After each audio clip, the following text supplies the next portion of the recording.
The heartbeat of music has gone silent more times than the world dares to admit, not through age or time, but through some of the most disturbing, jaw-dropping moments in entertainment history.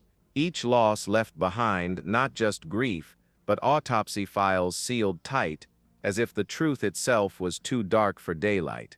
Prince collapsed after taking a counterfeit pill. Whitney Houston slipped beneath the water in a Beverly Hilton bathtub, her final moments hidden behind luxury walls and unanswered questions. And those tragedies are only the beginning. Behind them lie names that will leave you breathless. A bullet fired in a rundown motel room, a heart that suddenly ballooned without warning, a plane plunging into an icy lake, swallowing a soulful voice the world wasn't ready to lose. 12 legends, 12 chilling secrets, 12 stories the industry quietly buried. This isn't a tribute, it's a door into the side of music no one has dared to open. Before we begin exposing these untold truths, hit like and subscribe so you don't miss a single revelation. 1. Whitney Houston. That afternoon inside the Beverly Hilton Hotel, a suite meant for luxury became the most heartbreaking chapter in modern music history. Whitney Houston, the woman the world lovingly called the Voice, was found unconscious in the bathtub, an image so jarring that it instantly carved itself into the collective memory of millions. When the autopsy report was finally released, the truth struck like a cold, merciless blade. The official cause was drowning after losing consciousness, with cocaine and long-standing heart disease playing devastating supporting roles. It wasn't a simple accident, nor a sudden twist of fate. It was the final eruption of a private war Whitney had been fighting for years, a war between the spotlight that demanded perfection and the shadows that slowly consumed her. What investigators found inside that room only deepened the sorrow. Multiple sedatives surrounded her, though none were listed as direct causes, but their presence painted a darker, more tragic picture. This wasn't just a tired superstar collapsing from overwork. This was a woman who once electrified global stages, a goddess of song whose voice could quiet stadiums, now collapsing alone in a bathtub inside a room that was supposed to protect her. The scandal intensified when unanswered questions surfaced. Whitney's heart issues weren't a secret. Her family knew, her team knew. Medical warnings had been issued, so why in her final hours were there still medications and substances within reach? Why wasn't there stricter supervision? Why was she allowed to self-soothe her pain on the very weekend she was meant to celebrate music's biggest night? Rumors whispered that those closest to her had grown desensitized, that they allowed things to slide, that they shrugged off red flags because it was just Whitney coping. If true, then the world's most beloved voice died not only from illness and addiction, but from a quiet form of abandonment. The contrast shook the public to its core. Whitney, who once stood on Olympic stages, singing "I Will Always Love You" with an intensity that comforted millions of broken hearts, had no one pulling her back from the edge in her most fragile moment. Hours before her death, witnesses said she was still laughing, still preparing for Grammy weekend, still trying to be the Whitney everyone expected her to be. The distance between that bright laughter and the cold stillness of the bathtub was painfully short and unbearably cruel. Each detail in the autopsy read like a sorrowful sentence, cocaine clouding her judgment, a weakened heart struggling to function, the warm bathwater becoming the final curtain. And when everything was laid bare, what remained was more than a medical explanation. It was a haunting question. Could this tragedy have been prevented? The world may never know, but one thing is certain: Whitney Houston didn't die because her talent faded. She died caught between an immortal voice and a body that could no longer carry the weight of her pain. 2. Prince. It wasn't the stage lights, the rumored eccentricities, or the controversies that took the life of Prince, the man who painted the world purple and reinvented funk, rock, and R&B. Instead, it was a single, deceptively tiny pill, a pill so ordinary in appearance, yet deadly enough to shatter the music world in an instant. When the autopsy results were released, the truth stunned the nation. Prince's bloodstream contained an extraordinarily high concentration of fentanyl, a dose far beyond what any human body could survive. But the most heartbreaking detail was this: Prince believed he was taking Vicodin, a common prescription painkiller. What he swallowed instead was a counterfeit pill laced with one of the most dangerous opioids in existence. Within hours, the nation was overcome with disbelief. This wasn't a star famous for scandal or chaos. Prince lived privately, avoided the tabloids, and maintained discipline in every aspect of his life. And yet he died because of a trap hidden inside a pill. The federal government launched an extensive investigation. How could a counterfeit opioid find its way into the hands of one of the most meticulous, carefully protected artists of all time? Investigators followed every lead: suppliers, doctors, dealers, private contacts. But the deeper they dug, the murkier the case became. No distributor was identified. No arrests were made. No accountability ever surfaced. The case closed in silence, leaving a wound of questions. Was Prince simply the victim of a tragic mistake, or was there a darker chain of events buried beyond reach?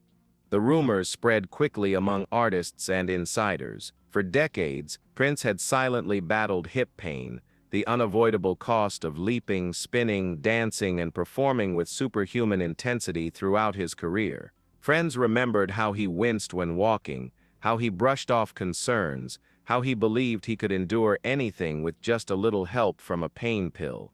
He trusted that pill. And in seconds, that trust became fatal. A chilling detail added even more mystery. Just days before his death, Prince's private jet made an emergency landing because he was found unresponsive on board.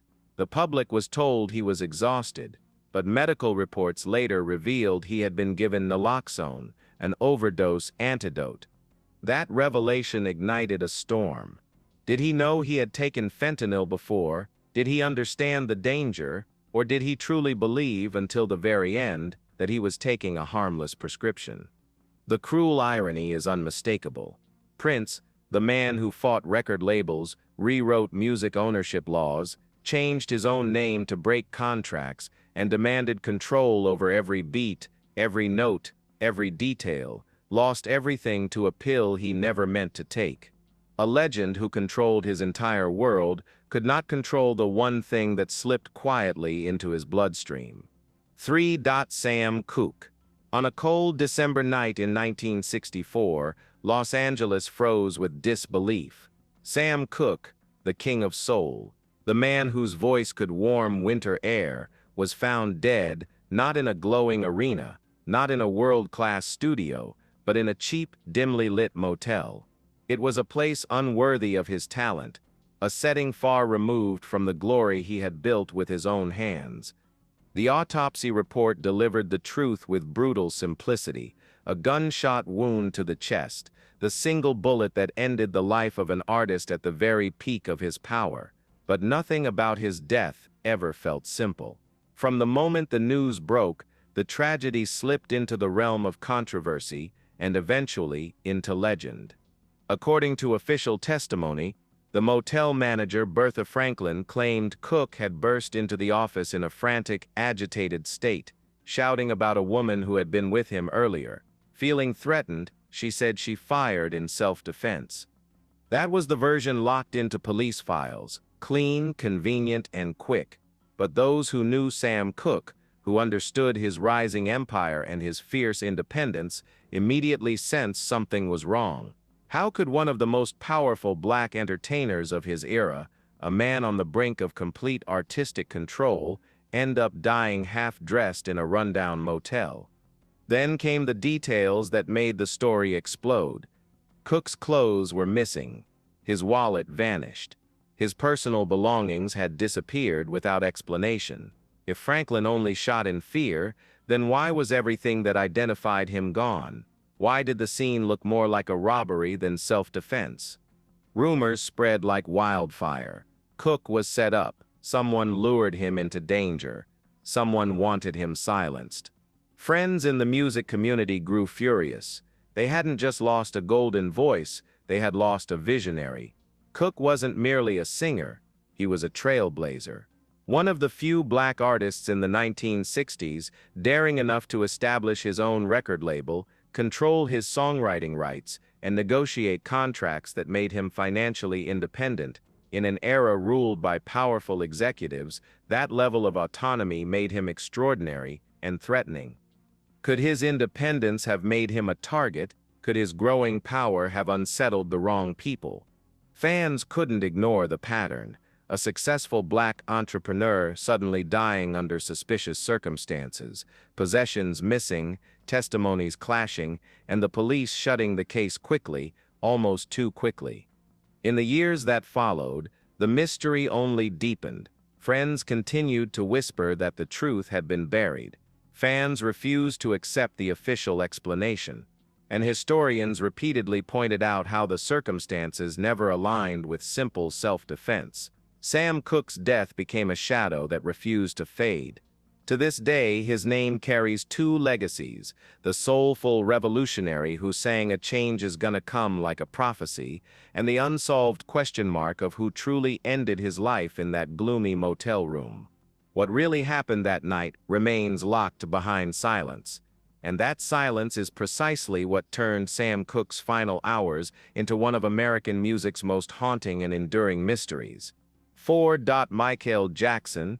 Michael Jackson's darkness never lived under the stage lights, the place where he glided across floors, defied gravity, and made entire arenas feel like they were floating. No, his darkness lived somewhere far quieter. It lived in his bedroom, behind locked doors, where the man who made the world believe in magic could not achieve the simplest human need: sleep. That painful contrast, a genius who controlled the pulse of millions yet could not command the rhythm of his own heart, became the seed of the greatest tragedy in R&B and pop music history. When the autopsy report was finally released, its language was painfully clinical. Michael's body contained propofol, an anesthetic meant only for operating rooms, alongside a mixture of powerful sedatives. The cause of death was stated plainly: acute propofol intoxication. A sterile phrase hiding a story so tragic it shook the world. Then came the revelation that silenced the globe. Michael Jackson Sip's death was ruled a homicide. His personal doctor, Conrad Murray, had administered propofol at home, under conditions that anesthesiologists later called reckless, impossible, and beyond comprehension.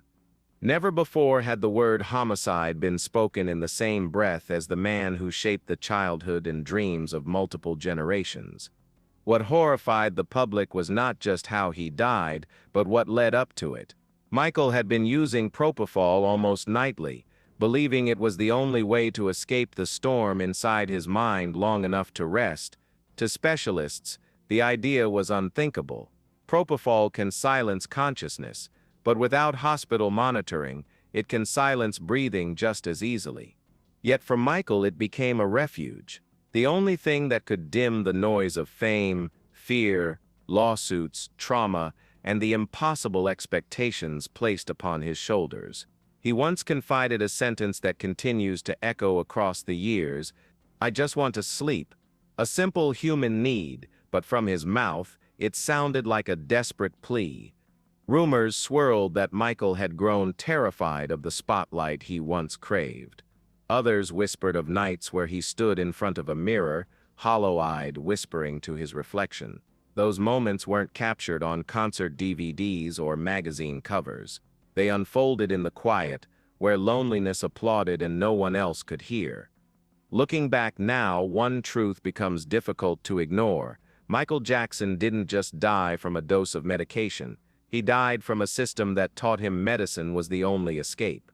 He died in an entertainment world so relentless that a black artist had to fight twice as hard for respect, where every rumor became a headline, and every misstep became a weapon used against him. The pressure didn't just break his spirit, it pushed him into a labyrinth where sleep became a negotiation with death.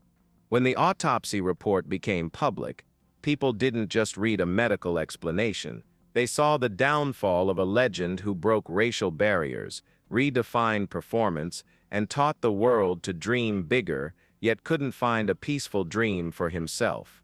Michael Jackson gave the world magic, but in the end he was swallowed by a darkness no spotlight could reach, and no applause could rescue him from. 5. Ray Charles.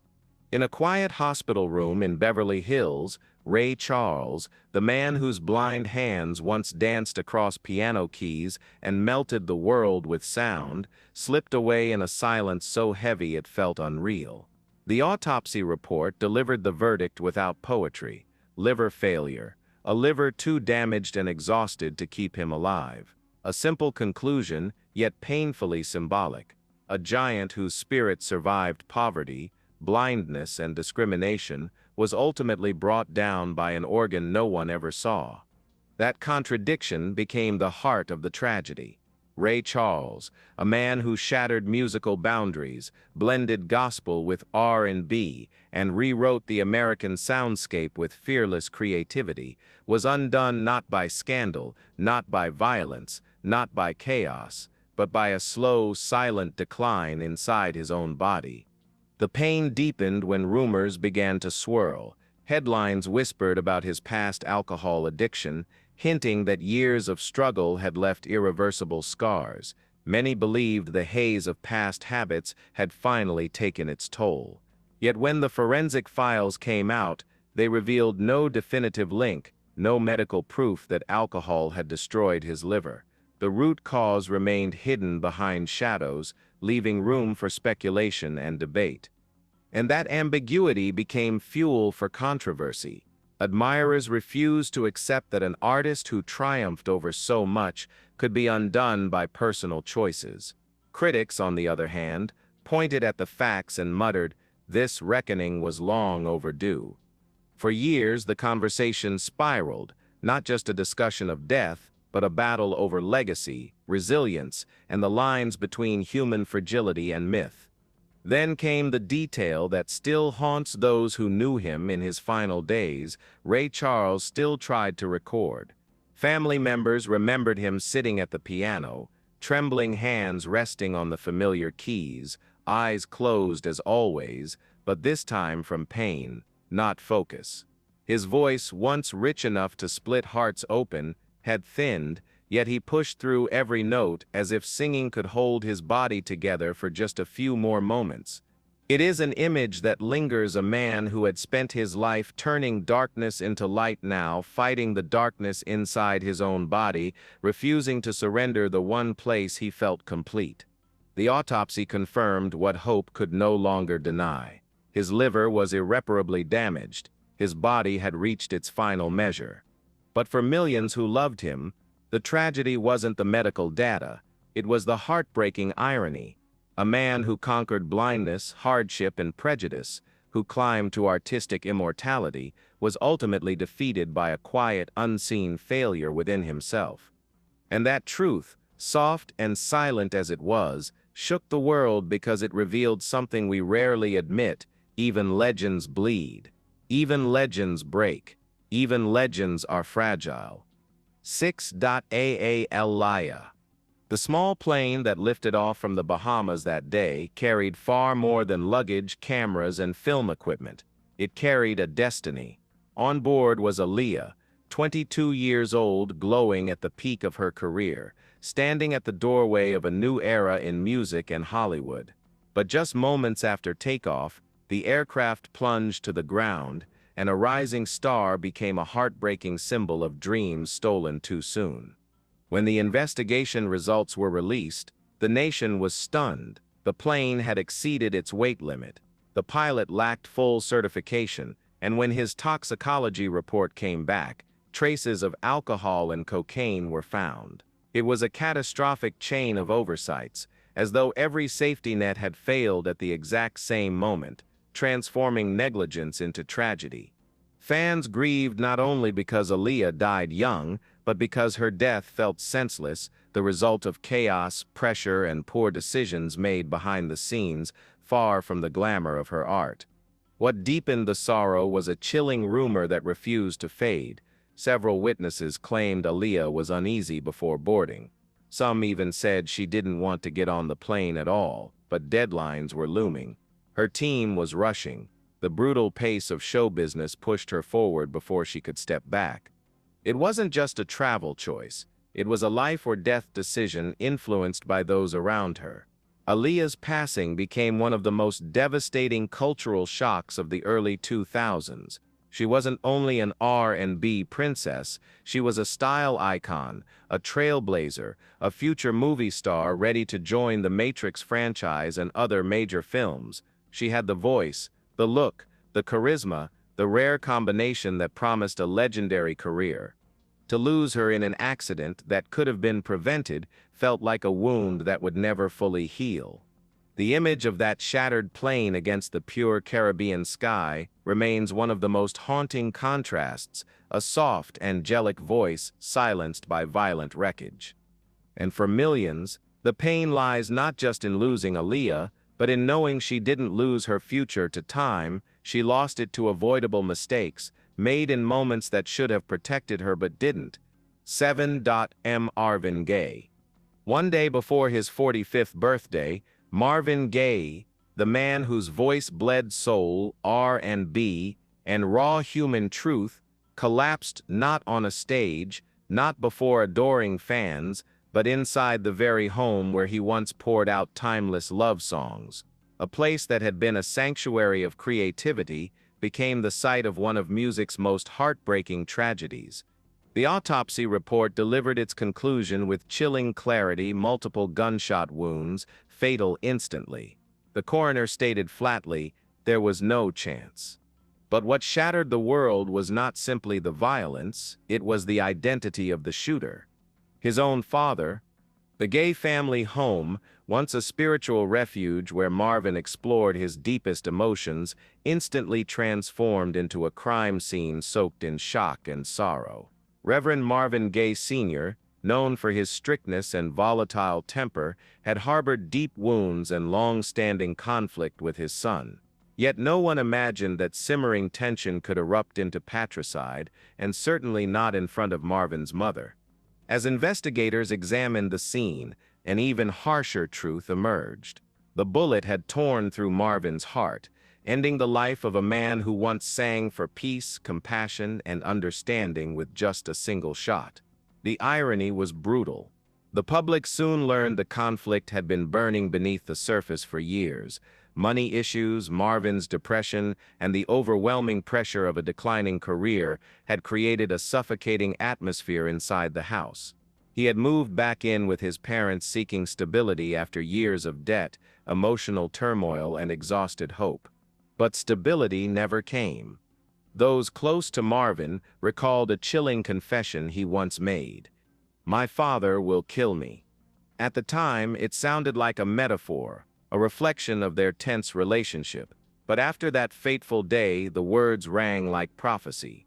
What made the tragedy even more haunting was its setting: not an alley, not a nightclub, not a backstage meltdown, but the quiet home that fans once imagined as a cradle for pure artistry.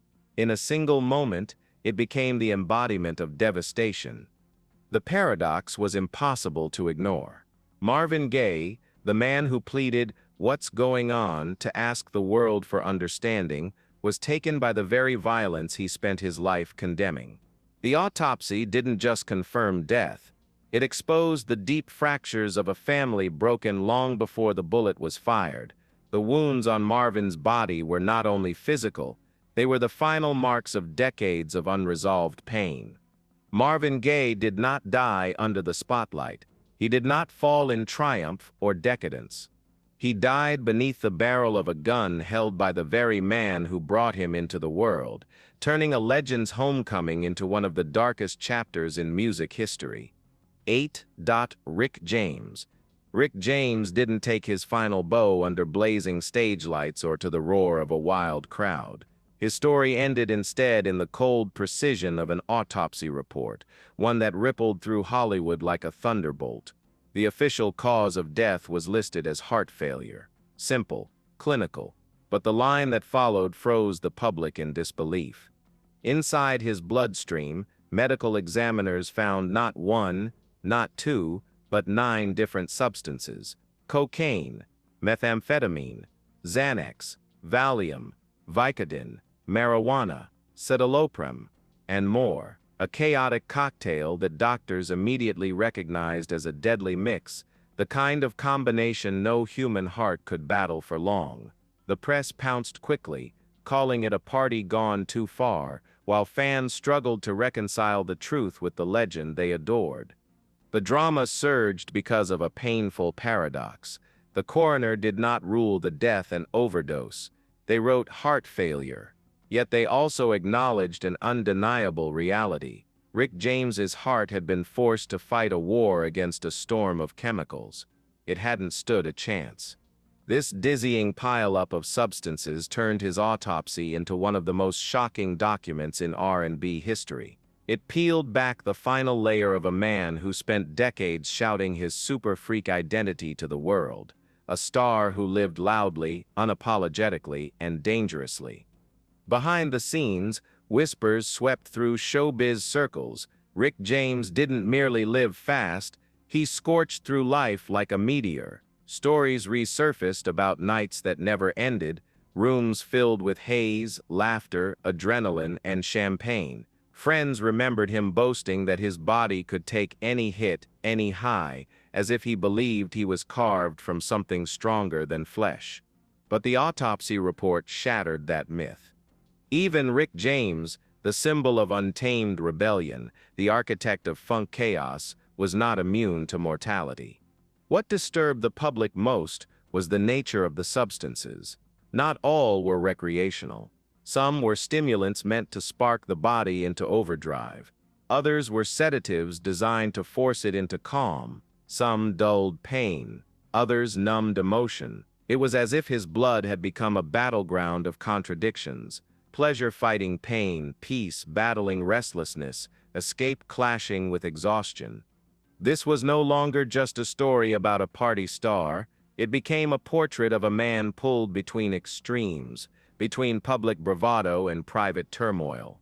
Rick James embodied rebellion, a black superstar who broke every rule in R&B and funk with pounding bass lines and provocative lyrics. Yet in the end, the autopsy revealed a tragedy far quieter than his life had ever been. The coroner blamed the heart, but the world saw the truth. No heart survives 9 conflicting substances at war within it. When the report became public, many fans felt as if a piece of their youth had been shattered. The man who once made global dance floors erupt had left behind only a cold, sterile document full of measurements and chemical names. And it was that brutal contrast, a life of thunder ending in the silence of a coroner's office, that cemented Rick James's final chapter as one of the darkest, most haunting stories in R&B history. 9. Phyllis Hyman. Phyllis Hyman always stepped on stage with a regal presence, a towering silhouette, a voice carved from velvet and thunder, an aura that commanded silence before she even sang a note. But on June 30th, 1995, the lights waiting to rise for her at the Apollo Theater dimmed forever. Just hours before showtime, Hyman quietly slipped away, leaving behind a final note, a farewell soaked in sorrow. When the autopsy report was released, it confirmed the devastating truth: an overdose of barbiturates, specifically pentobarbital and secobarbital. The shock was overwhelming, not only because of how she left, but when she chose to say goodbye moments before stepping onto a legendary stage.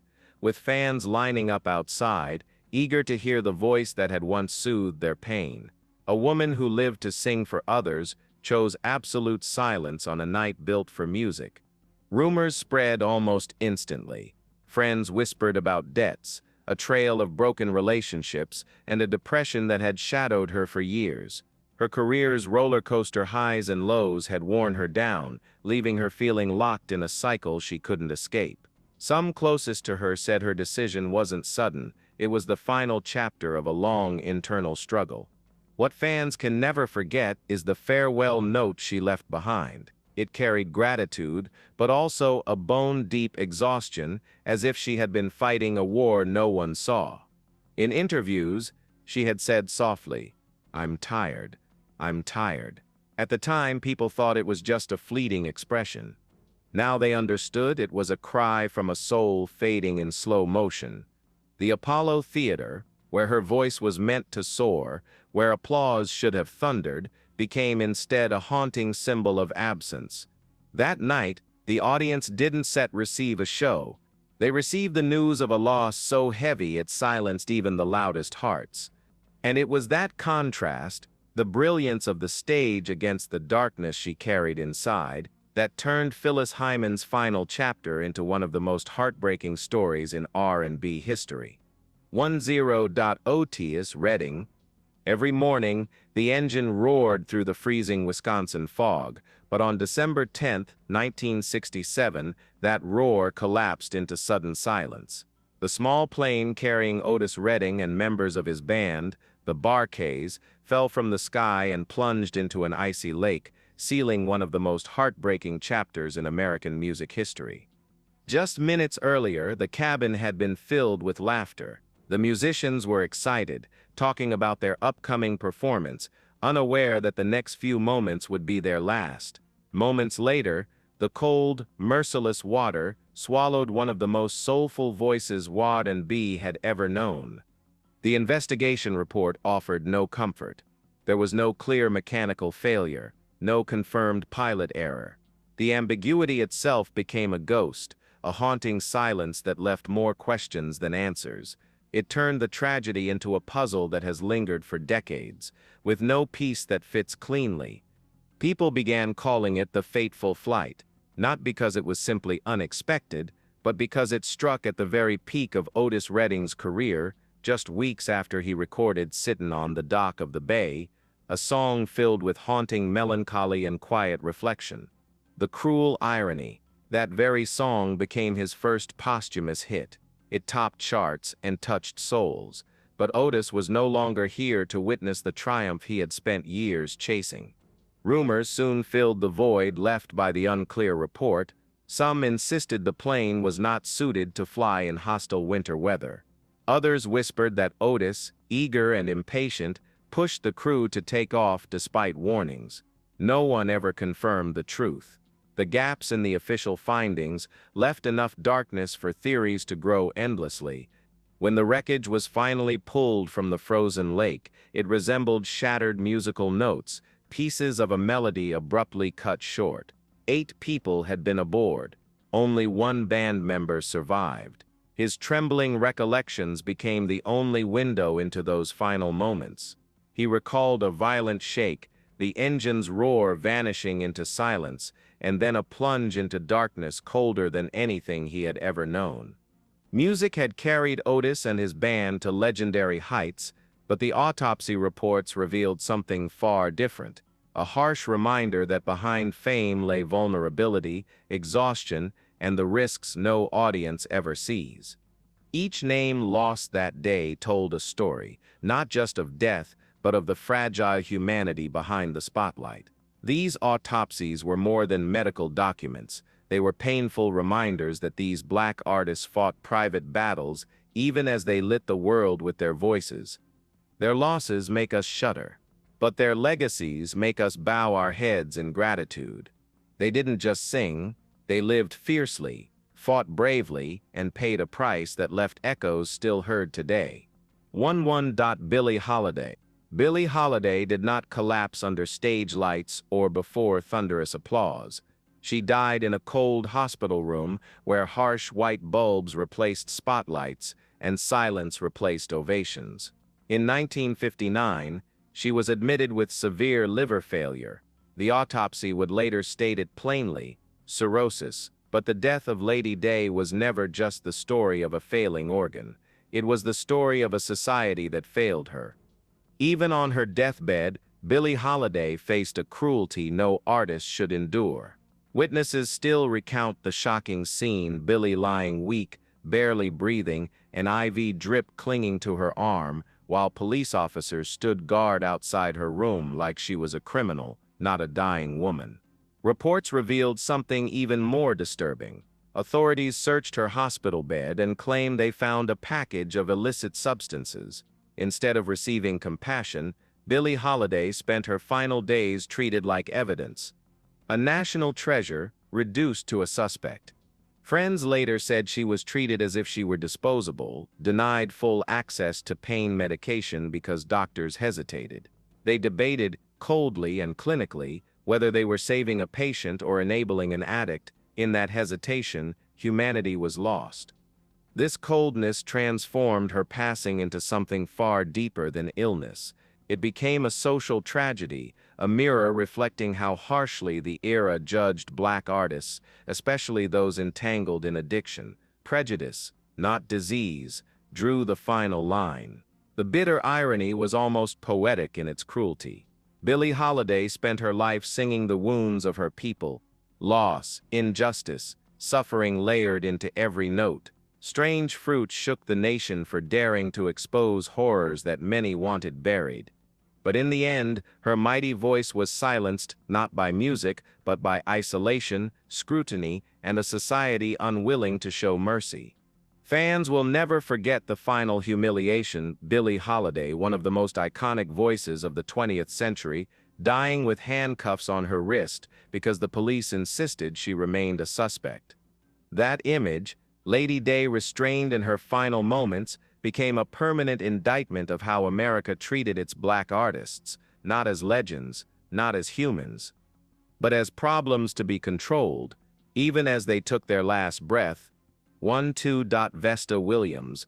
The microphone that once vibrated with Vesta Williams' laughter, raw strength, and unmatched vocal fire fell silent on a September evening in 2011. When the news spread, shock rippled instantly across the industry. Vesta wasn't just a singer, she was a force, a woman whose presence on stage felt immortal. Yet it took months before the autopsy report finally emerged, and its conclusion stunned everyone with its simplicity: hypertensive heart disease, an enlarged heart worn down by years of untreated high blood pressure.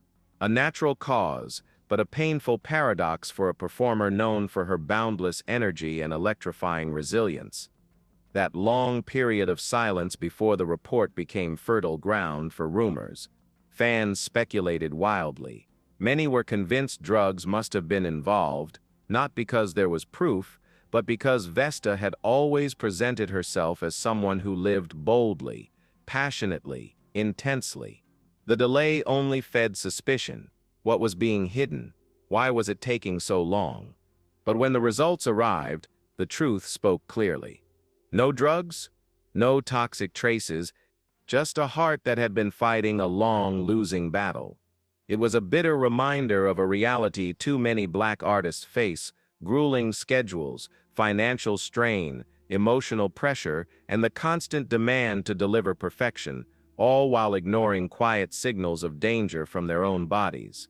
In Vesta's case, that contrast was heartbreaking. Her friend said that only days before her passing, she was laughing loud as ever, plotting future music, planning new projects. She seemed unstoppable, unbreakable. No one knew her body had already begun whispering its warnings. When the truth finally reached the public, a deep emptiness spread among her fans. The rumors and accusations that once filled the silence suddenly felt cruel and unnecessary. Behind the speculation was simply a woman whose heart had been working far too hard for far too long. Sometimes the deadliest threat is not scandal, not excess, not chaos, but the quiet illness that hides behind a bright smile. Vesta Williams, with her unexpected passing, left behind a haunting question: how can a voice so powerful fall silent so suddenly? And now it's up to us to make sure these voices never fade. Their songs, their stories, and their legacies deserve to be remembered, not buried in silence.